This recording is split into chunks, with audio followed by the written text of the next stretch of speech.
Yes, okay, friends. Vrunda, this is our last topic. In case of substrate, the phenomenons you can observe hyperconjugation, inductive effect, resonance effect. The final one is electromagnetic effect. Okay.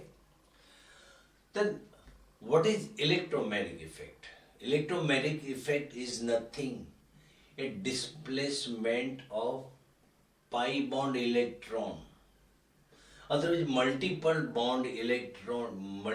Bond में जो pi electron है वो electron का complete transfer होगा bonded atom पे and this effect is known as a electromagnetic effect. तो जो electron पे जिस डायरेक्शन में जाएगा and that atom will acquire partially negative charge and other atom will acquire partially positive charge.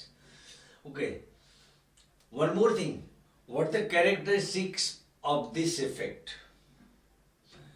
Yes, this is one type of reversible effect. When a reagent added to this compound at that time, due to this effect, polar molecule will form. And when, yes, the reagent removed from this compound, at that time polar molecule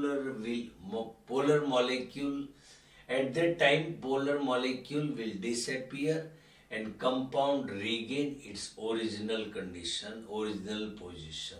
Non-polar बन जाएगा.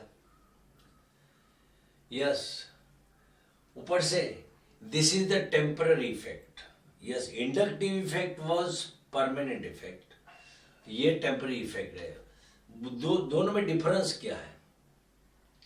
In inductive effect, when carbon atom is bonded with more or less electronegative atom through single bond, at that time electron transfer हो रहा था. In this case, in case of electromagnetic effect, carbon is bonded with any atom through double bond. And यहाँ double bond में one bond will be sigma bond, second bond will be pi bond.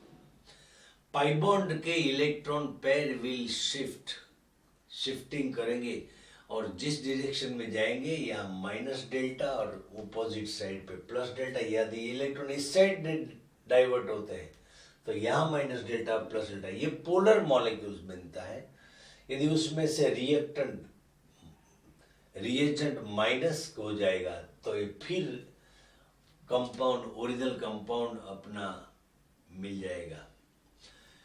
One more thing, yes, electromagnetic effect can be classified in two types. First one, yes, minus E effect and plus E effect. This is the carbonyl group. Carbon is bonded with oxygen through double bond. Among the double bond, one is sigma bond, second one is pi bond. Electronegativity of oxygen is more compared to carbon. That's why in presence of nucleophile, yes, pi bond के electron pair will migrate on oxygen atom. Oxygen की electron activity ज्यादा है तो दोनों electron oxygen पे transfer हो जाएंगे तो nucleophile will attack on positively charge carbon. Finally जो प्रोडक्ट मिलेगी वो उसका एक टर्मिनल नेगेटिवली चार्ज रहता है. That's why it is known as a minus E effect. Otherwise, the electromagnetic effect in which electron transfer take place towards the atom of double bond to which nucleophile reagent attacks. Nucleophile reagent means negative ion attacks करेगा. Otherwise, देखो जरा, यदि reagent negatively charge है, nucleophile है, तो उसको minus I effect कहा जाएगा.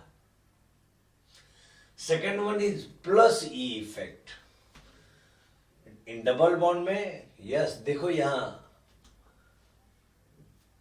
one carbon is bonded with methyl group. Methyl group is electron repelling group. It will push the sigma bond electron towards the double bonded carbon, that's why ये among the two bond, one में भी sigma, second में भी pi bond, pi bond के दोनों electron इस carbon पे transfer होते हैं, इनकी वजह से वहां यहाँ पॉजिटिव चार्ज यहाँ नेगेटिव चार्ज क्रिएट होता है। Now on reaction with H plus proton, proton is having hydrogen having positive charge is known as a proton, and it has a attraction towards the carbon atom having high electron density. That's why this H plus will attach with this carbon atom. Finally our product will be obtained. In this product, one terminal, one carbon is positively charged. That's why this effect is known as a plus E effect.